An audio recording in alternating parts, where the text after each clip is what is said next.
Makapal at mangitim-ngitim na usok ang bumalot sa kalangitan sa Barangay Longo Central, San Fabian, Pangasinan pasado alas 12 ng tanghali noong Lunes, June 22.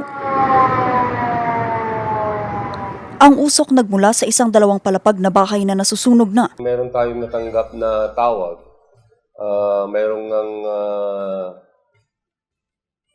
nasusunog in progress na isang bahay, residential, dyan sa may barangay Longo Central. Pumunta kaagad kami and find out na isang two-story pero may double-light materials. Sugatan ng may-ari ng bahay na nooy nagpapahinga nang mangyari ang insidente at agad naman itong dinala sa pagamutan.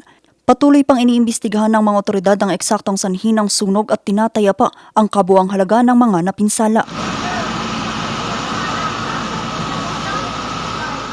Samantala, kumalat ang apoy sa isang bakanteng lote sa Barangay Ligtasan, Tarlac City kahapon June 23. Ang dahilan, pagsusunog ng basura. Agad namang rumisponde ang Tarlac City BFP at agad din namang napula ang apoy at hindi na kumalat pa.